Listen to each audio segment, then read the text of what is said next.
Welcome to Ponchatoula Live, the show where we make it easy for you to connect with the people of Ponchatoula. I'm your host, Parker Layrisson, and today I've got an outstanding guest. This is somebody I've known my whole life. We were neighbors at Memorial Park as children. He lived on one side of the park and I lived on the other. And although he's a few years younger than I am, he's always been somebody I admired. William Sims is, quite frankly, one of the most talented people that Ponchatoula has ever produced. He's the most gifted public speaker I've ever seen. And I'm serious. We live in a parish where the governor of Louisiana grew up right up the road, but the best public speaker from Tangipahoa Parish didn't come from Amite, and it's not the governor. It's this guy we're going to talk to, William Sims. He was president of Key Club International, and he's worked all over the country, New York City, Denver, you name it. And the part of his story that I like best is that he made the full circle, and he returned home here to Ponchatoula after about 20 years away. So with no further ado, I welcome our guest, William Sims. William, welcome to the show. Thanks, Parker. I appreciate you being here, and I appreciate you reading word for word what I wrote for you. Well, the viewers know you're lying because you would have written something more eloquent. It would have been tighter, better, you know. But no, I meant every word of it, man. I've always looked up to you. You're an amazing guy. And anyway, I just can't say enough good things about you. For those that might not know you or know you as well, since you were gone so long, why don't you tell us a little bit about yourself? Sure. I'm from Ponchatoula. I was raised here right at Memorial Park and lived there for 16, 17 years. About 18 years old, graduated with Ponchatoula High, went to the public school system here in Ponchatoula. Spent a few years in Hammond at Holy Ghost, but primarily here in Ponchatoula. We won't hold that against you. Yeah, don't hold it against me. There's a couple years I needed to diversify my educational background. So get that Catholic education. We sent you up there as a spy mission to get a little intel on those guys up that way. My brother Bree did the same thing with some of his kids, you know, but he brought them back here eventually. Yeah, so but mostly in the Ponchatoula educational system. And then Ponchatoula High School, you know, was there, graduated from there, and around after when I graduated, went off to college in Virginia, awesome. And kind of moved around. Hadn't lived back at Tangipahoa Parish till we moved back about 6 years ago. Oh, so wow! New York City, lived in Denver for a while, but came back about 6 years ago. Well, I look forward to getting into all of that, but first I want to begin with the move. The big Sims family move that I remember as a kid, which was big news when you guys left Memorial Park in that beautiful stately house you had there, and moved up to the river out to Will Richardson Road. Your parents have a beautiful place out there. When did they make that trek? Were you still at home? Had you moved off? When did they turn the camp into the dream home? No, I was still at home, and our place on the river was a place you could sit down soaking wet on any piece of furniture growing up. So it was literally it was a camp. Right. Traditional Ponchatoula sense of the word, right? So about junior year of high school, my parents said, we're moving out there. And I threw a fit. I loved living in downtown Ponchatoula. But at the time, I was traveling so much for Key Club all over the country. They're like, we're going to do this. Right. The house, you're our youngest kid, so you're going off soon enough. So we love it out there. We're going to go ahead and move out there. And I threw a fit, and all my friends thought it was the best thing to have a place on the river. They're like, why are you so angry? They love it. It's an amazing place, but no, I bet you grow up in town. And, of course, you had the best of both worlds growing up because you had it as a camp. So you were giving up some turf, but it sounded like with you on the road, it made the switcheroo okay. But they wouldn't have done that to Scotty if she were still at the house, though, no, right? No, I don't think so. Big sis would have never let that slide. No. Well, tell us a little bit about your family and what it was like growing up in the Sims house here in Ponchatoula. Yeah, it was great. Really, you know, I have my sister who's 11 years older than I am, Scotty. You know, and my mom and dad. My mom was a wildlife photographer. She was a social worker and a teacher, actually, growing up. And then she started her career, came into social work, did a lot of good stuff here, helped start the Hospice Foundation here. A good friend of Murphy. But in the early 80s, she found a passion with photography and started doing nature photography here. And if you go into many restaurants and many locations here in the area still, her photography still holds up. No, she was an acclaimed nature photographer. The Coffee Table book is a classic. And of course, she had a successful gallery downtown too. And like you say, her work's all over in restaurants, all over the place. Yeah, no, she was that LSU Press book was one of the best-selling LSU Press books ever printed. Oh, wow. So, yeah, real proud. She's been a National Geographic, Ranger Rick, all the fun stuff. So about 20 years ago, she retired, and so they live in Montana. My dad was an attorney here. His dad was an attorney here, so he practiced in the same building. Right. His father practiced here in Hammond for 50 years, give or take. Oh, wow. So they're both retired at this point in their life. Yeah, no, and the Sims are both your father and grandfather, very prominent attorneys. Those legacies go way back. And now, of course, you're married to the latest superstar Sims attorney. Right. And we'll get into that in a bit.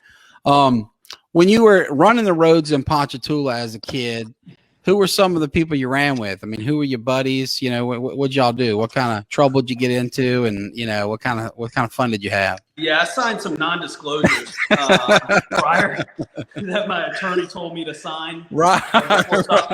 No, look, it depends on the age, right? I think I read a statistic that you kind of change some of your friends every 7 years or so going through it. So growing up, I think a lot of it was that makes sense. I think my friends get tired of me a little quicker, but 7 years might be the some national of those average. faster. Yeah. But, when I was younger, it was really that park crew. So the people that lived in proximity to, where we grew up, and I'm still good friends with a lot of those folks today. I went on a trip with Wesley Daniels not too long ago. He was over there, which was great. I saw Brandon Shansback, who was across the way. Yeah, great crew. So, there's people that were in that community that we stayed really good friends with.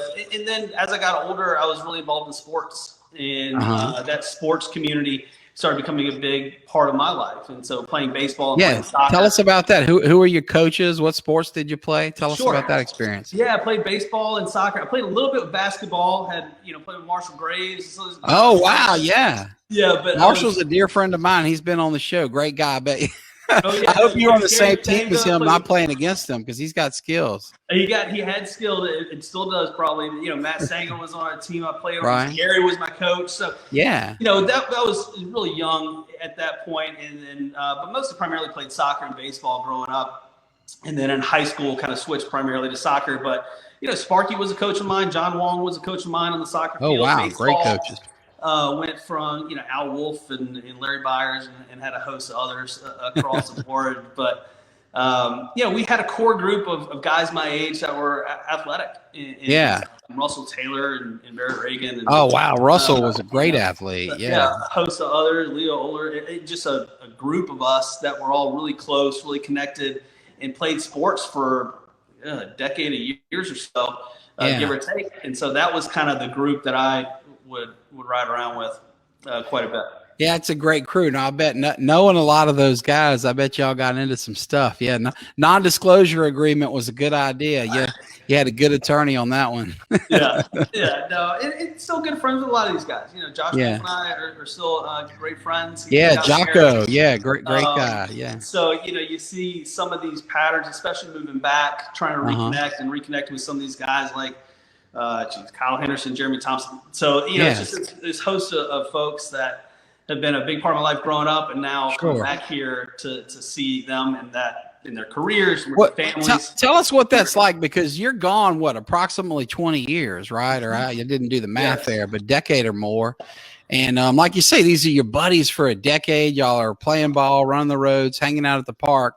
Sure. But I mean, you didn't just move up the street, or to New Orleans. You went far away, and everybody's busy with careers and families. What's it like leaving the community that you love, being gone so long, and then coming back? What was that experience like? It's been interesting, right? And I think in a real positive way for the most part.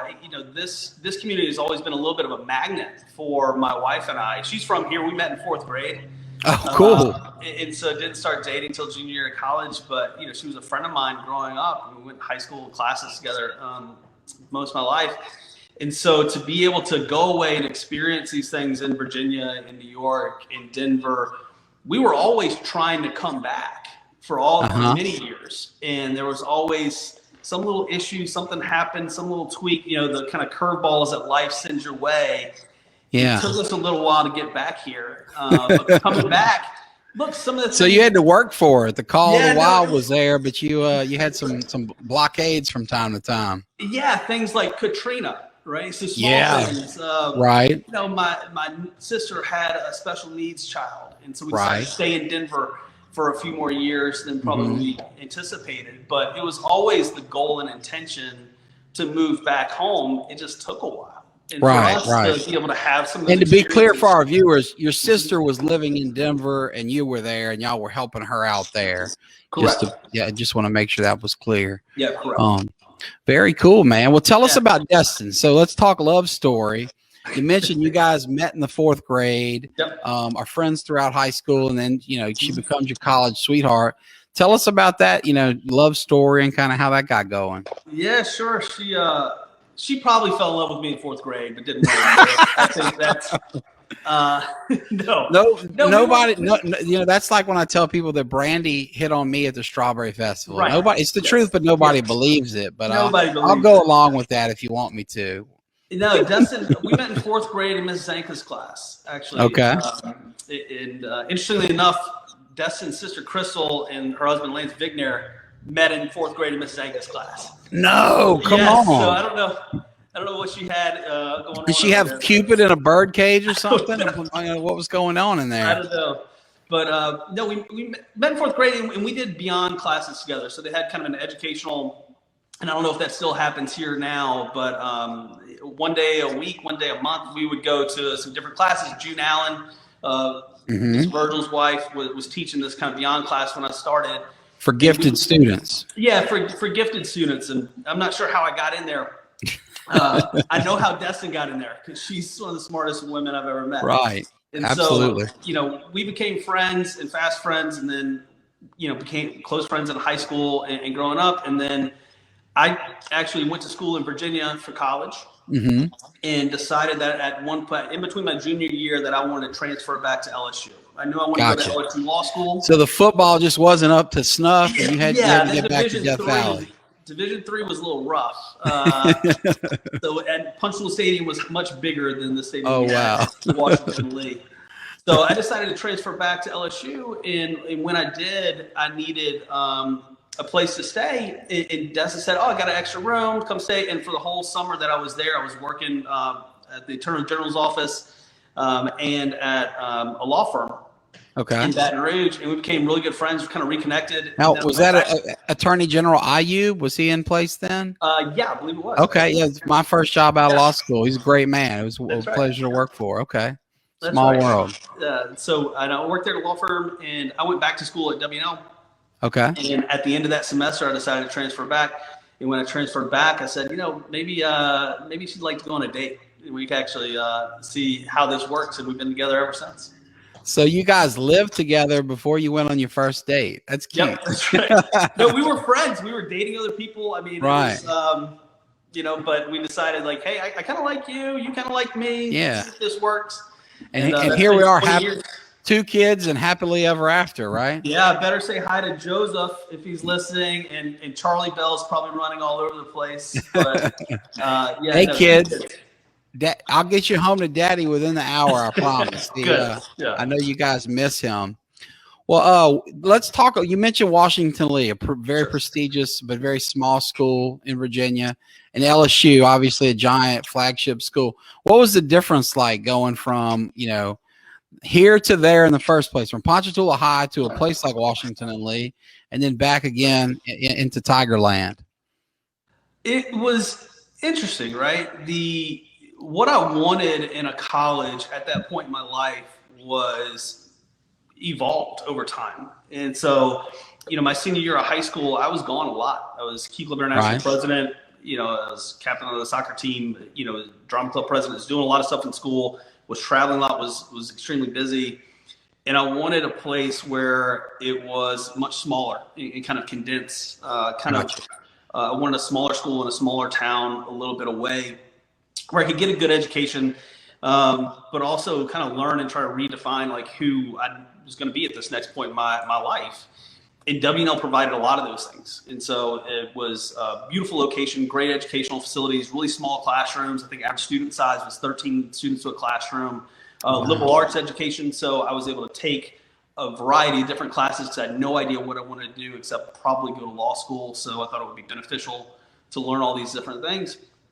And I loved every aspect of that and got really involved. And then it made great friends and great teachers there. You know, after 2.5 years, and at that time frame, 9/11 happened, that part of my junior year too. I started kind of reevaluating what do I want in kind of that next chapter, which was to go to LSU Law School. And I was in a small school in a small town, and all of a sudden those walls started feeling real small. And if I felt if I wanted to experience college in a different way, like I wanted to study abroad and I wanted to pick up another major, I wanted to work in college. And those options weren't really available for me, maybe other students, but not for me at Washington and Lee. And so I made a list. My mom was a big proponent of, hey, make a checklist, put pros and cons on it. Right. Try to figure out what are the reasons, if you're going to make that move or transition, what does that look like? And so I started making a list. If I move back, what do I want to do? What do I want to accomplish? And so I made that list and decided to make that move midway through junior year, which is kind of a weird time to transfer. Yeah, absolutely. But decided to go ahead that it was worth it for me, that I was going to go to LSU Law. Let's get involved at LSU, get involved in Baton Rouge, and get that moving, and made that move. So to a big school where I could go to all the football games. I started working at walk-ons right when it first opened. One of the first with Brandon Landry over there, and then studied abroad in Ireland, which was fantastic. Yeah, tell us about that. You mentioned studying abroad. I think that's a lot of folks' dreams. I would have loved to do that. Tell us about Ireland and that experience. Oh man, it was fantastic. And if my parents are listening, it was a highly educational experience where I learned a lot, and it was a good use of resources and funds to do that. But it was, look, there's nothing like travel to understand perspective, I think. Right. And especially traveling abroad. Now, Ireland gives you a couple passes because they speak English, and a lot of things are very similar here. But to be able to go to Galway and study in Dublin and see the history of what life was like in those communities was just a really eye-opening experience for me at that age. It just provided memories and structure and just a learned aspect that I didn't have. I didn't have a ton of international travel as a kid up to that point. And so to go to Ireland and I did Scotland and studied and went in Europe quite a bit and traveled, just helped provide some different perspective, right? Around time and place and influence. So, well, as we speak to you now, you've been a world traveler and been all over. And you mentioned not traveling much to that point, but you'd probably traveled more than any Ponchatoula boy a decade either way, because you were Key Club International president. And I want to share a quote. We have a comment here from Mr. Danny Williams, who's well known, and I should say Dr. Danny Williams. And he says that you, William, were his favorite Key Club International president. He's so proud of you and all that you've done and continue to do. And he loves Destin and your children. Mr. Danny, thanks for tuning in. You are such a nice guy, and I know that means a ton to William. Tell us a little bit, William. We've talked about Key Club on the show. Several local chapter Ponchatoula PHS Club presidents have been here, so folks have gotten a grasp for what Key Club does on the local level. But tell us a little bit about Key Club International, and then we'll get into how you served as president of that organization and what that was like for you. Sure. Key Club International is the largest high school service organization in the world. And so with at the time that I was president, we had about 220,000 members, I'd say 20 some odd countries in high schools all over the United States, Canada, the Caribbean. And to be able to lead that organization and see the influence and impact that a lot of these high school students and dedicated servants were having in their local communities was a truly humbling experience. And to be able to have some sort of influence and hopefully be able to motivate some of these folks to continue that type of work long after they left high school was one of the pleasures of my life. And having a mentor like Danny obviously made a lot of that he's a lot the best, easier isn't he? and a lot more possible. Right. Yeah. Well, he's been doing it for so long, and he's touched so many lives. And I know it meant a great deal to all of us to see you reach the tip top of what that organization had to offer. And you made us proud. You did a great job. And another Key Club great here is recognizing that. Jeremy Pelche says that you're another great Key Club leader. And Jeremy, I couldn't agree more. I remember fondly the Key Club International Convention that you and I made together or attended together, Jeremy. Like William said earlier, we should have signed an NDA. We we had some fun we probably couldn't talk about on. I wouldn't want our kids to know about, but it's Parker. I don't know if you know, like that journey started because of you. Come on now, no way. No. Yeah, no. Look, we never crossed paths in high school, right? You were right ahead of me. That's a kind way to say I'm a geezer with all these gray hairs. You're super old, and I'm not as old. I know the district administrator reached out to you to see if there was anybody locally that could be a lieutenant governor. In that time, and you recommended me. You probably recommended 7 people, but he remembered me.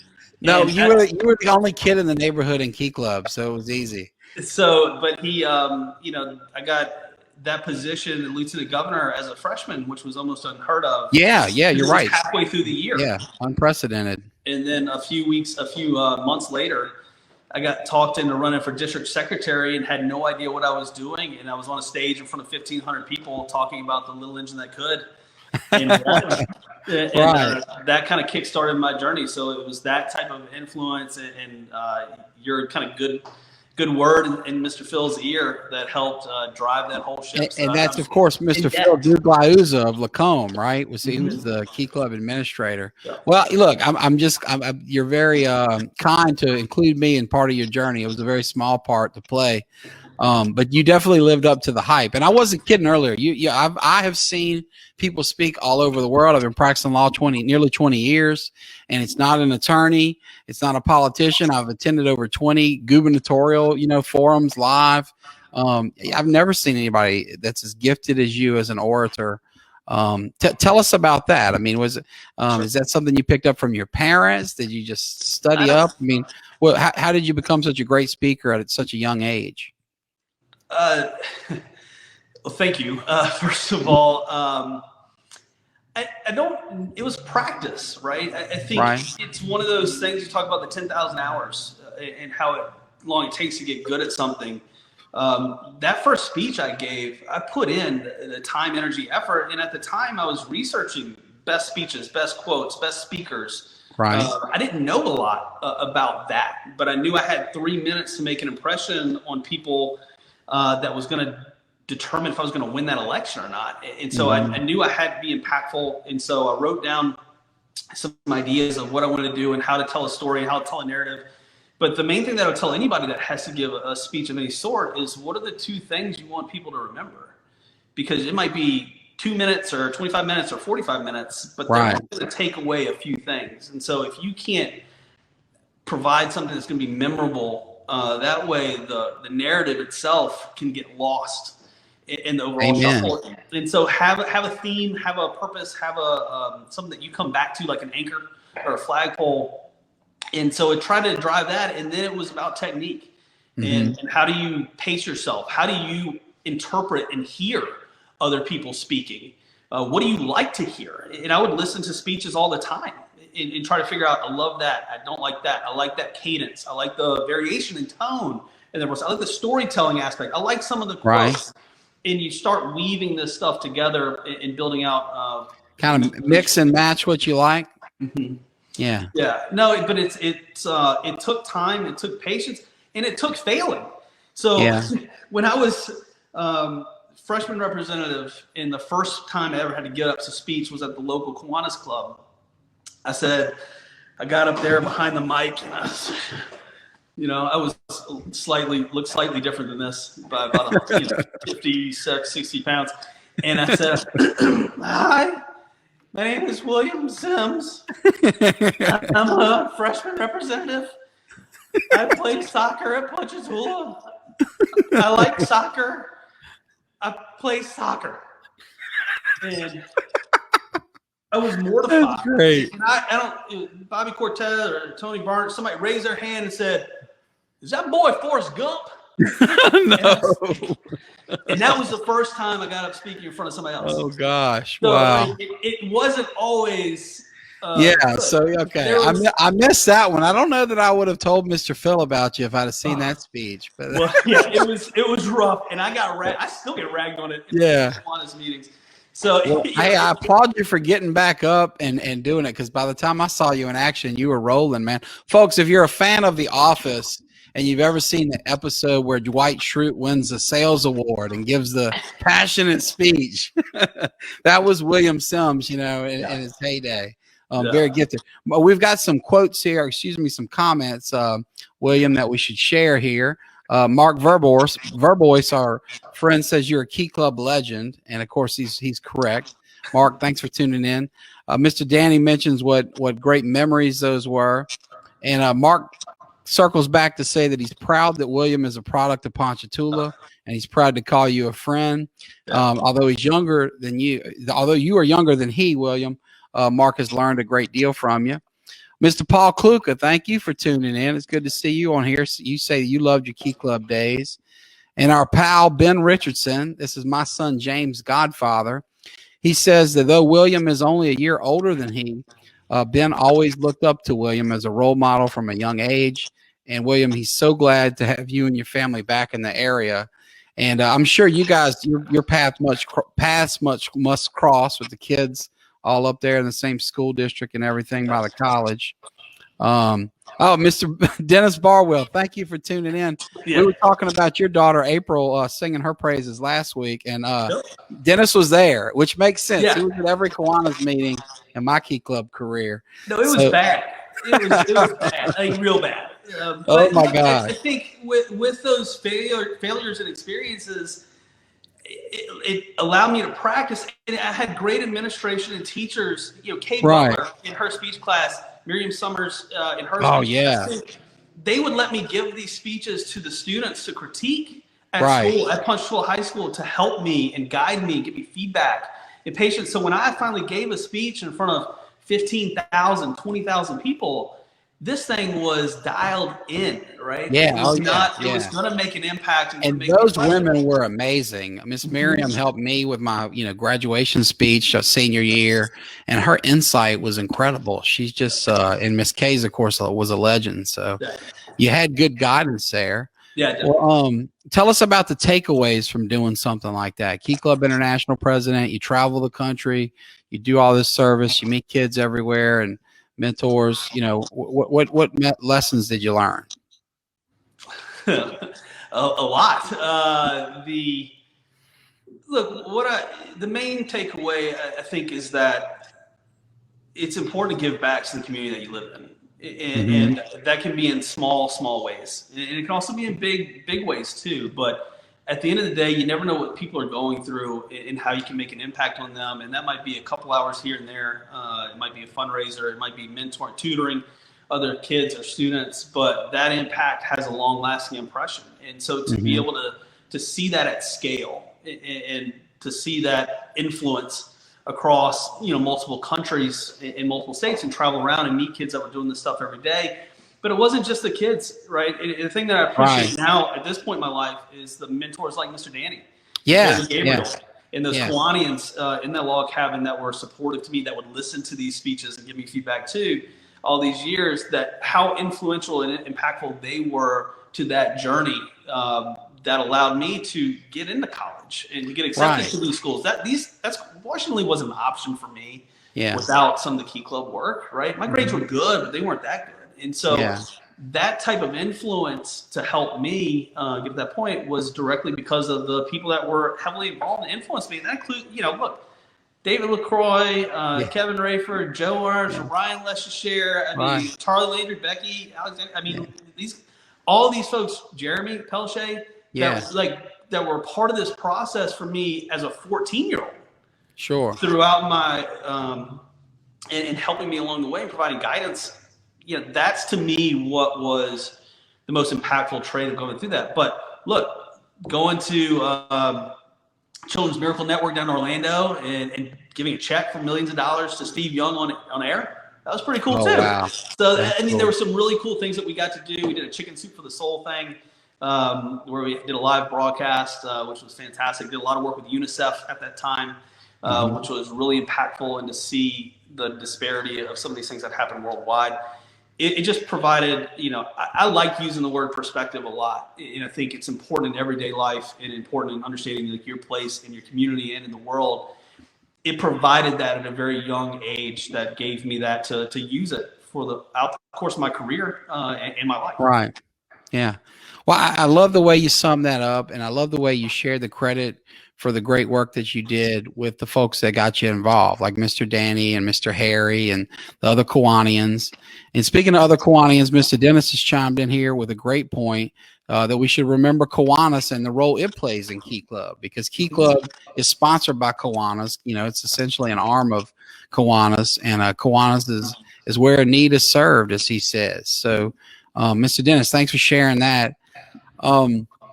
Let's talk about the next chapter in your life, if you will, because, we talk about you traveling the country in Key Club, your journey, in basically going to college in 3 different spots, beautiful Virginia, Ireland, and then back to LSU.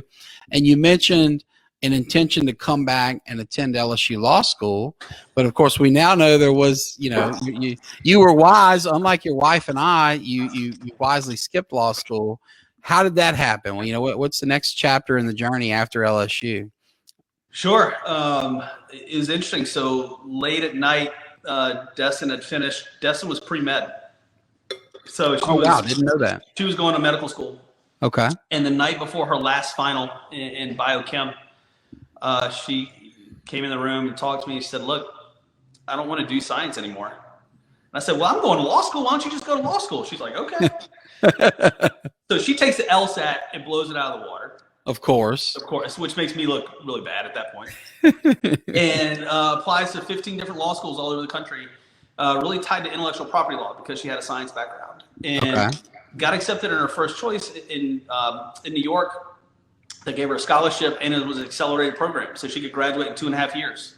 Oh, wow. I think it was number 2 intellectual property law school in the country at that time. And so we moved up to New York. I had a friend that lived up there from Key Club. And so I had some connections in the city, and we moved up there and said, well, I'm going to start. Did you move to Manhattan directly, or what part of New York? We didn't move to Manhattan, Parker. We moved to Times Square. So we were at 42nd and 7th. We were, the Toys R Us ABC building. We were absolutely, yeah.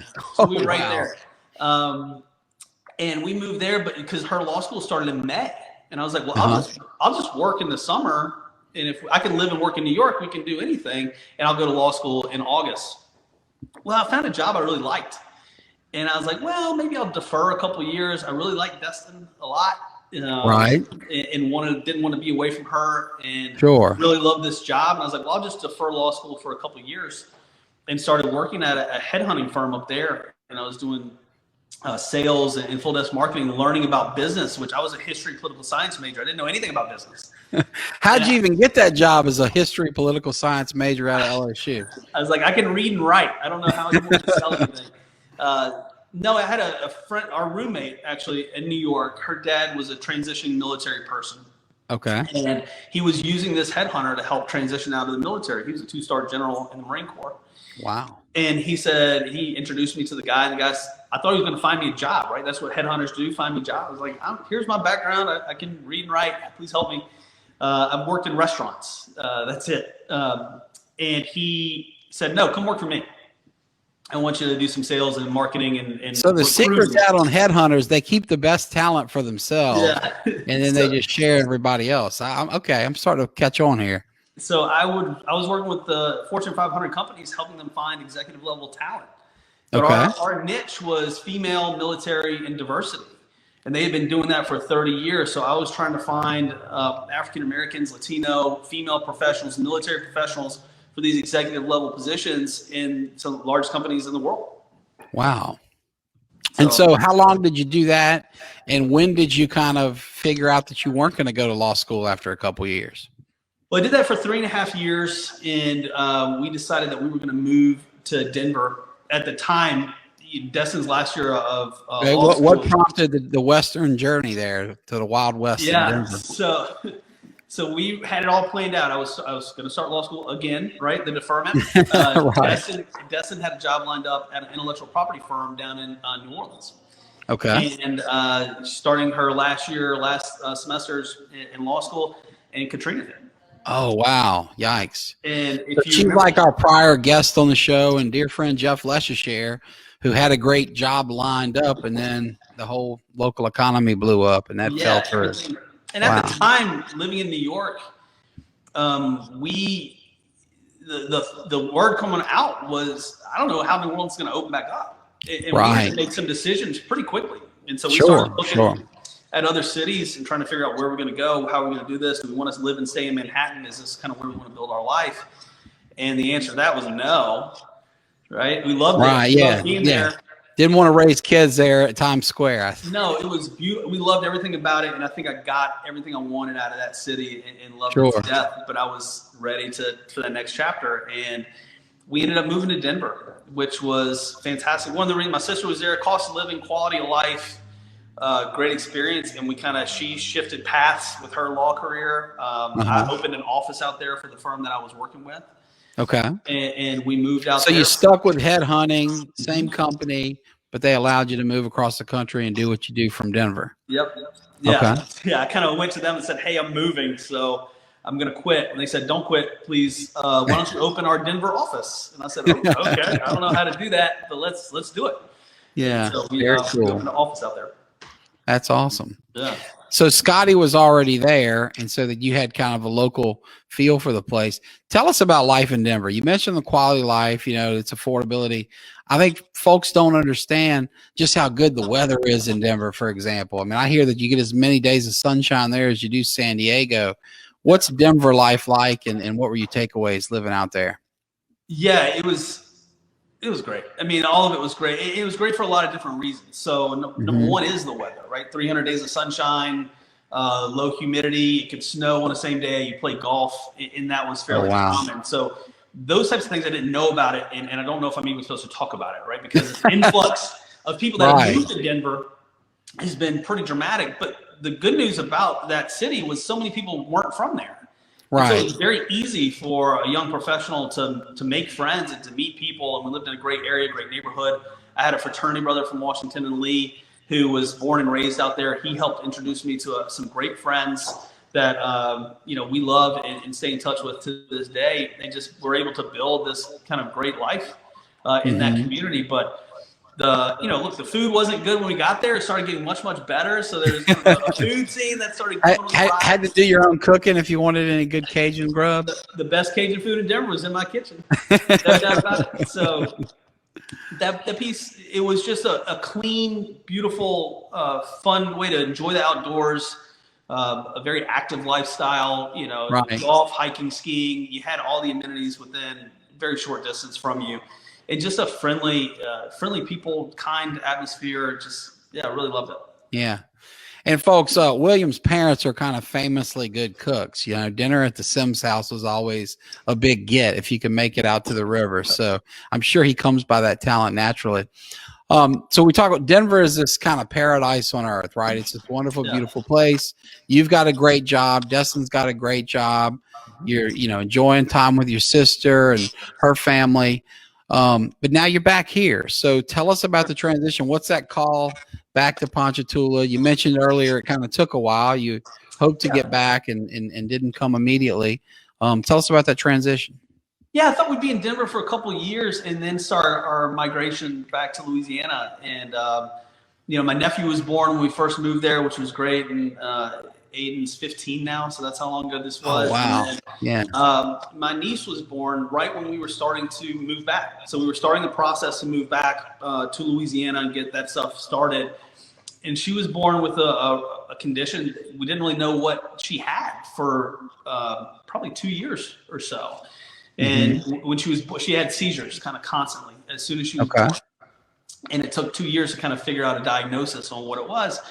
Well, Destin and I moved in with my sister to help out as best we could for the first few months and just to help ease for them to be able to get some sleep.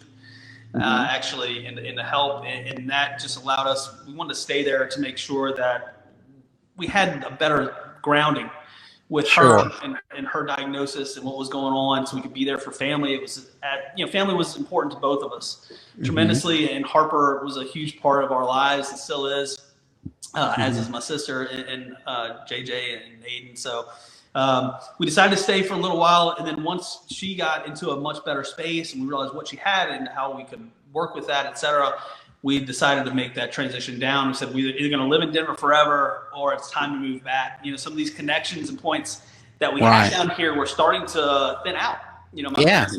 We're spending their time in Montana. You lose touch, and your parents, I know, were in Montana a lot, so even visiting them was probably here is less frequent, right? Sure. I mean, some of these relationships are almost perishable, right? So they started kind of thinning out and thinning out. Right. We said, if we're going to do this, we're going to do it now. And we wanted to have a family, build a family. And we knew if we wanted to do that, we had to be close. We needed some help. Right. Destin's parents. It takes a village. Yeah. Reed and Dale Jones in Hammond. I mean, they are saints. Crystal is a saint. And so we needed help with building, establishing our family and having our family here. Sure. And that was the draw to come back home. Yeah. Well, tell us about your family. You mentioned them, and hope they were watching earlier and said, "Hey, how old are your children now?" Tell us a little bit about what parent life in Hammond, Louisiana is like these days. It's interesting in a COVID setting, but it's fun. I mean, look, you might appreciate this, being a little bit older parent than maybe some of my friends and guys I graduated with. Let me tell you how old I am. I show up the first day of at my kid's preschool, a little nervous about being the gray bearded dad, and I see one of my classmates, and I'm so relieved. I say, "Oh, thank God, Renee's here." And then it dawns on me, she's here as a grandmother. So her kid's in the same class as my son. So I get it. You weren't nearly as long in the tooth as I was when you did it, but I know where you're coming from. But we're close, right? So it's fun. I mean, where you live, we're in real proximity to the parks, and there's a lot to do for kids in this area, and the library system's really awesome. We have a farm that we go to quite a bit in Laranja, which gets the kids outside. Let's talk about the farm. I want to hear about it from the family perspective, but I also want to hear about this exciting flower farm that you guys have started. Yeah, Yellow Van Farms. So tell us a little about that. Yeah, no, it's been look. We were fortunate. We had some family land. It's been since my grandfather had it years ago, so 70 years or something. Oh wow! And not much had been done on it in the last 20 or 30 years. And so when we moved back, we're looking for a different experience. We liked living where we were, but wanted kind of a little bit more of one of the reasons we moved back to this area in Tangipahoa Parish. And so we would ride out there every day and try to figure out, what are we going to do out here? What are we going to do out here? What are we going to do out here? And we just started the process, and one foot in front of the other, just chipping away at it little by little. And then in the last year, we decided that we wanted to try to do a flower farm out there and make it a unique experience where we could grow flowers. We could show people how to grow flowers, sell flowers to local florists, do bouquets to local businesses in kind of a subscription setting or to individuals. And so we've started that process. I got a bunch of bees out there. So we've got honey, got chickens. So we got fresh farm eggs. Cool. Plan on having kind of tours and stuff where there's a bunch of wilderness trails that we've created out there too. So the goal is kind of an agro-tourism angle. Yeah, too. Agro-tourism. Yeah. Create a place where families can come out there and there's no screen time. Yeah. Oh, yeah. Right. No, it sounds like heaven. I'm thinking of a little boy like Joseph must be in heaven out there at his age. And speaking of that, whoa, we got a "Hey Dad" message here. Oh man, that's trouble. That's cool. Yeah, thanks. Yeah, he's not supposed to have that phone. Hang on. It's okay to do screen time when Dad's the guy talking on the screen, right? It's like FaceTime. That's exciting, man. That's really great. How can we get in touch with you and Destin or whoever's helping? For example, my business, I would love to send flowers to some of my clients, especially when they have surgeries, whatnot. How do we get in touch with you to purchase flowers on a consumer level? Yeah, sure. Come to the Facebook page, Yellow Van Farms, Instagram account, for Yellow Van Farms. So those would be the best, easiest options to follow us, like us, share all that information. There's a lot of pictures to be able to see some of the stuff that we're doing out there, which is a lot of fun. Uh-huh. And it's a pet project. It's something that's enjoyable. My wife's an attorney, as we mentioned, and she's like, look, nobody's super happy to talk to their attorney. So Of when I bring people course. flowers, they're thrilled. So Right, right. it's a much different experience to be able to show up with flowers versus a subpoena. It's been a great experience so Well, far. I'm sharing here this Facebook page that you mentioned, so you can see here Yellow Van Farms. I love your logo with the van, and there is, I think, an actual van with flowers in it, right? There was an old beat up yellow Volkswagen van on the property. Okay, that's cool. That we dragged to the front and tried to show off. Oh wow, this is just beautiful stuff, man. You guys are growing real beauties out there. Yeah. Oh, look at that little girl. Wow. This is really cool stuff, man. Oh, look, we got a little bit, some beach vacation shots in here. Yep. Oh, wow. Yep. So just pull. There it is. There's that yellow van. There it is. My dad would. It's got bullet holes in it. It's in Laranja, so Well, of course. I mean, you can't let a hippie with a yellow van into Laranja without a few warning shots across the bow. Right. It's got character. My dad, was well known to have some of these Volkswagen vans back in the day. That were his prized possessions. So I'm sure he would get a kick out of seeing that. Well, cool deal. Well, tell us a little bit more about what life's been like since you got back. In a moment, I'm going to ask you about your career, what you're doing now. Yeah. And you've talked about friends you've reacquainted with and, family life and life. But, what else comes to mind when you think about this journey and the return to our area and your life now versus what it was like the previous 20 or so years? Look, there's a few things that were always kind of this magnet that were a drawback, right? To come back to Tangipahoa Parish and come back to Ponchatoula, Hammond area. Mm-hmm. It wasn't mosquitoes. It wasn't humidity. There are a lot of things it wasn't, right? Some of those things you kind of push to the back. Right. And you forget it wasn't this giant economic juggernaut that is Tangipahoa Parish, right? All the business and industry. Yeah, and then you get here and you're like, this is August? This is, oh my God. What do we do? I forgot that air conditioning is a natural part of life. Look, the things that we were looking for were the things that Des and I both enjoyed in our childhood, right? Like life doesn't have to be overly complicated. Life is complicated enough. And how can you slow things down and simplify some of those things? I live here because I choose to live here. Mm-hmm. And I want to be a part of what I think the solution could be in the future generations for Tangipahoa Parish. And my wife does as well. And I think that's one of the draws. It was to be a leader in the community as best I could, as best she could, to be able to make an impression and an impact in this community, because we love the things growing up about being friends with your neighbors, very simple things, understanding what it's like and knowing the people within your school, having these relationships internally, building organizations or working with organizations that play a major impact locally, such as, Richard Murphy Hospice House, a lot of work with the Discovery Center, Twin Steeples. It's going up here. Tell us about Twin Steeples. That's such a great project that I know you're working with that board. Tell us about that. Yeah, with Harry Gabriel, who recently passed away, had a vision of creating this comfortable art complex in place that artists could come, musicians could come and have this safe space to create, to showcase, to build this environment. And so, purchased these two churches not too far from where we are now, face them toward each other, and we're in the process of creating this really unique space that's going to be an awesome highlight for Ponchatoula, but also the surrounding areas, to be able to showcase some of this stuff. And we're really, we've got an expanding art community here in Ponchatoula. Your mom was one of the, legendary components of Ponchatoula art scene when it was less, and it's kind of neat to see it coming together. You're talking, William, about why you came back and all these great aspects of community. Has the community that you've returned to all these years later kind of, essentially met your expectations? And if not, in what ways is it different? What's that been like? Yeah, I think yes, right? I think it's met my expectations in a lot of ways. I think it's better than I anticipated in a lot of ways. I still think there's a lot of work. There's a lot of work to do. Sure. I think that's, we had in my previous job, we had a mission statement that talked about striving. To me, that's a really key word in personal life, professional life, and even in your community. How do you strive to get better every single day in every single way, and understanding what the problems that we face in our community, and how do you tackle those, and how do you be a real implement of change, an implement of impact, and positive change. It's easy to say no to stuff. It's easy to complain about stuff.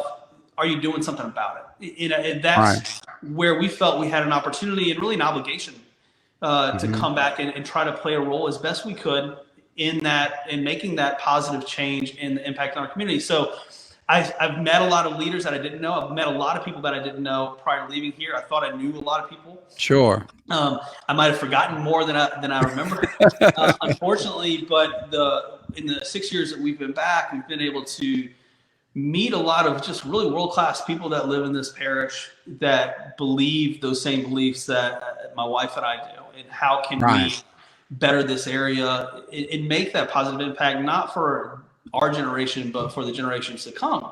That to me is what community is really all about. Are we leaving it better than when we got it? And I know how great it was when I was here.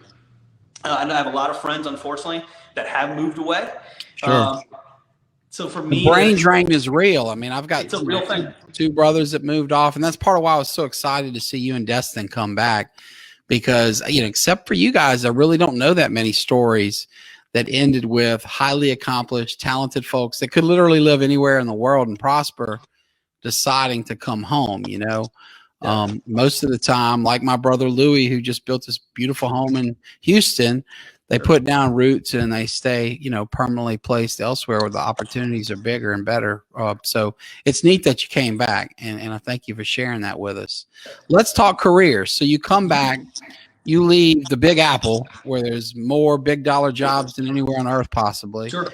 Then you go to this hot upstart, you know, but major city in Denver, right? I mean, they were winning Super Bowls long before you got there, right? I mean, we're not talking about Laranja here, right? Yeah. But you come back home, and, you know, in all candor, with all the great stuff that's going on, and the wonderful people that make this place so special, you know, candidly, we don't have that much industry. The job market here is very lean.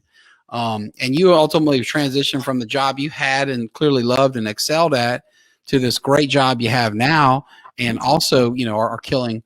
Tell us about that, and, you know, just get into a little bit of what you do and you know, the great company that you represent.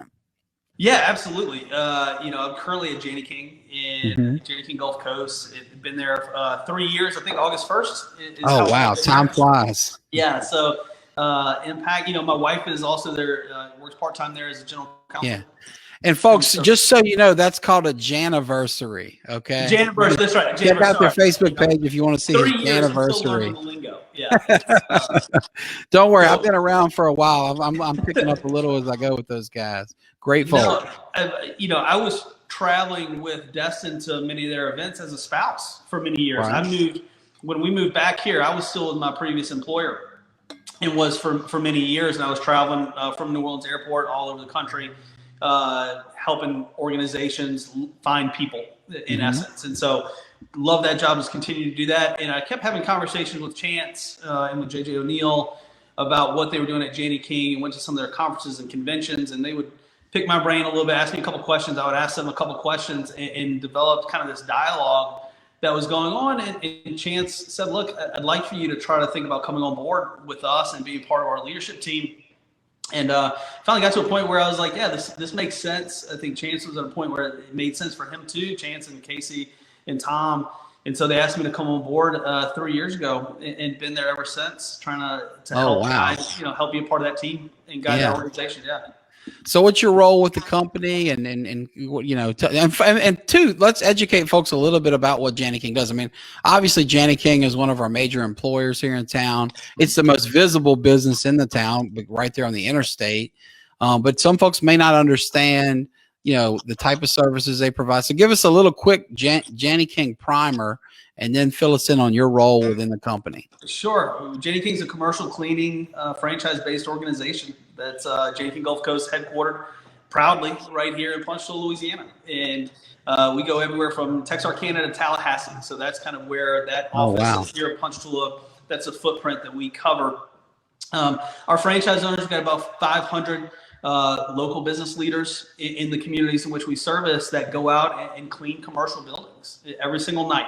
Clean about 60 million square feet a day across the Gulf Coast, and with some of the key premier brand names that could roll off any tongue, from PepsiCo to Coca-Cola, Waste Management, you name it.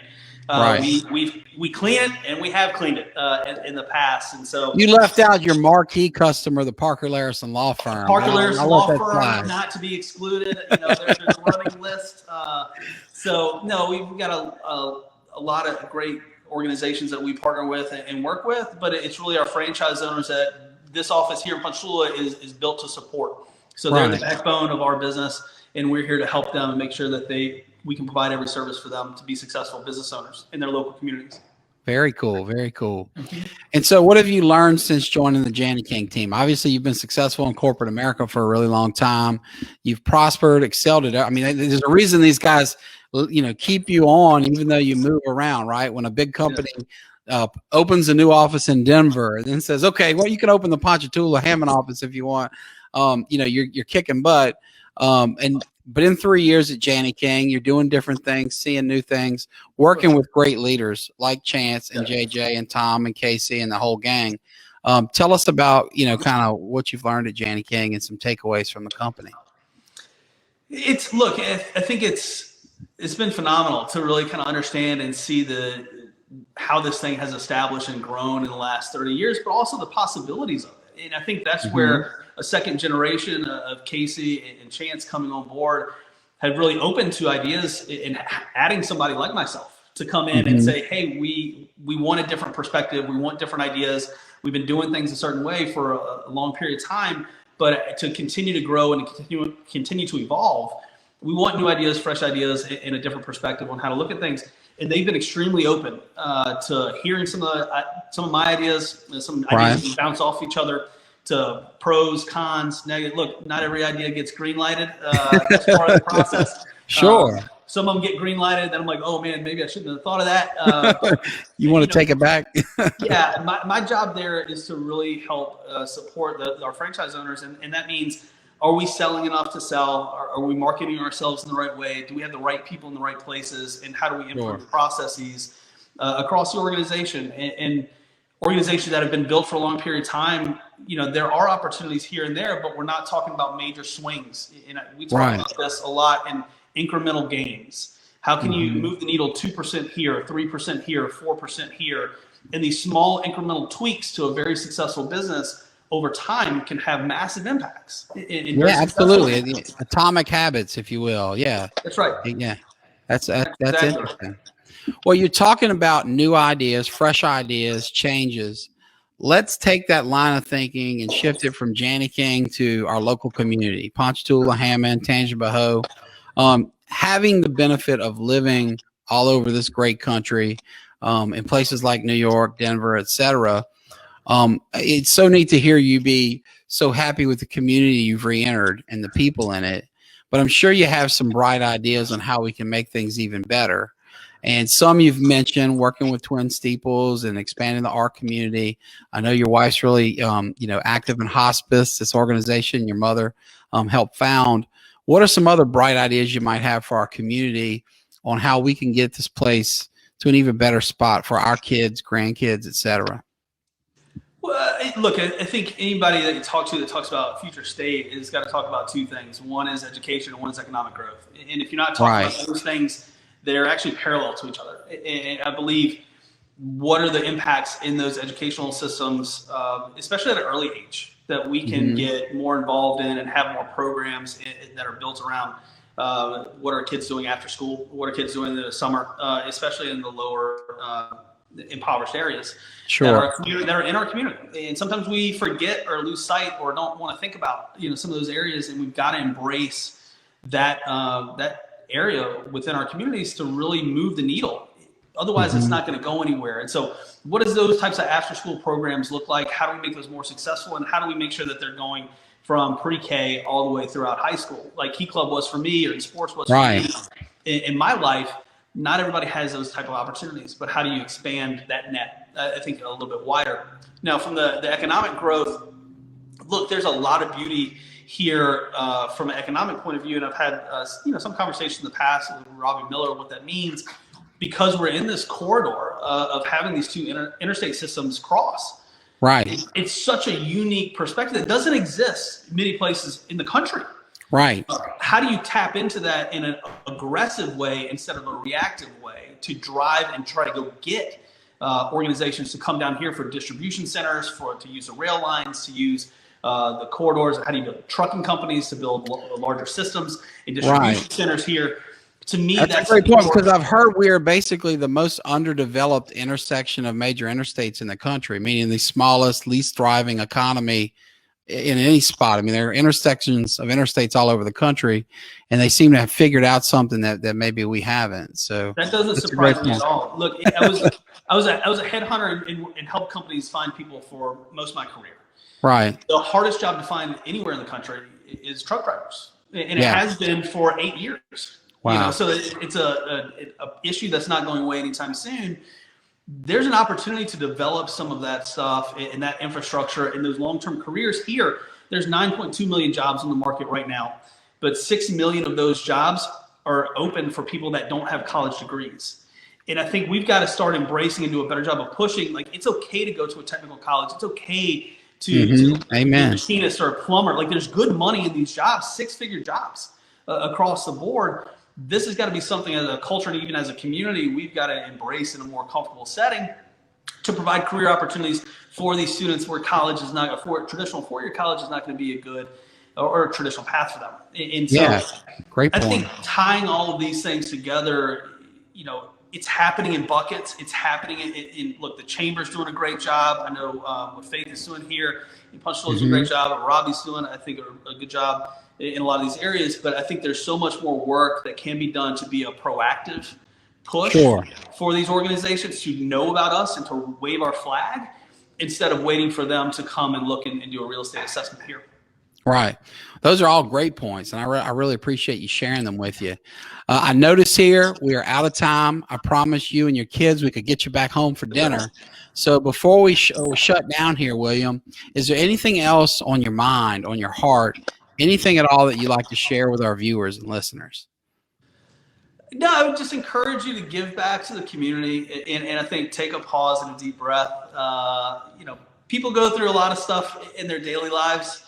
An easy outlet is, Facebook, some of these other areas to vent.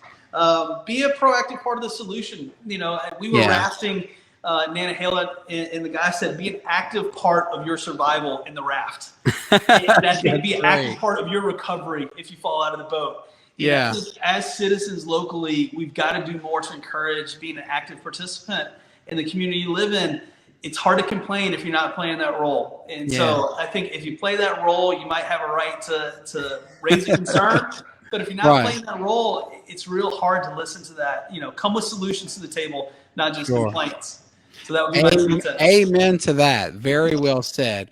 Well, folks, there you have it. William Sims, he's lived up to the hype. He's clearly a brilliant guy whose heart's in the right place. He's a great dad, husband, business executive, you name it, and a great friend. So, William, I thank you for your time. Please thank Dustin and the kids for sharing you with us for this last hour. And to our viewers, I say thank you for tuning in. Ponchatoula Live will be back here next week, and we look forward to seeing you then. Take care.